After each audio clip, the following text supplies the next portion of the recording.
After the enormous success of his previous two films, it seemed as though Steven Spielberg was untouchable when it came to dominating at the box office. This would all change after the release of his next film, the outrageous World War II comedy 1941, a film many people consider to be one of the worst in Spielberg's canon. When we previewed the film in Dallas, Texas, it was received by the audience. 800 people couldn't stop laughing. And I thought, oh my God, I have a comedy hit. The second that scene was over and the actual movie began, there were about 4 laughs in the next 2 hours, and that was it. And I think what killed the comedy was the amount of destruction and the sheer noise level. The film sets up a what-if scenario.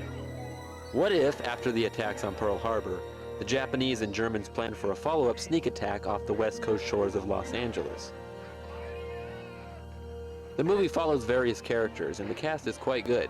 There's Ned Beatty, Christopher Lee, Dan Aykroyd, Toshiro Mifune, Slim Pickens, John Candy, Robert Stack, and John Belushi.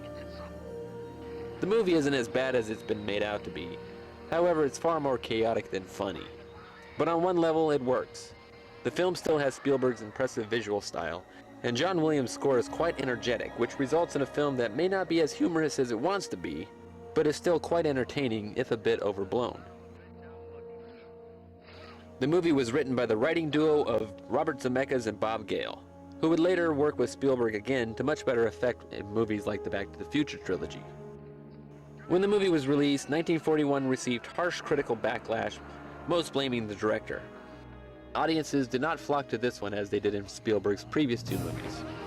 Years later, Spielberg would joke about the movie, calling it his unfunny comedy.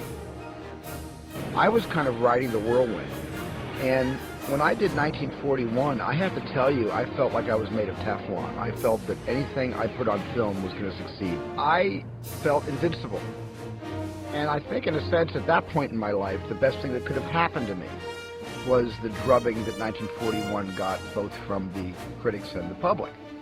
And I tell you something, I sobered up so quickly after that was over, and I learned the greatest lessons of my career just from the experience of 1941.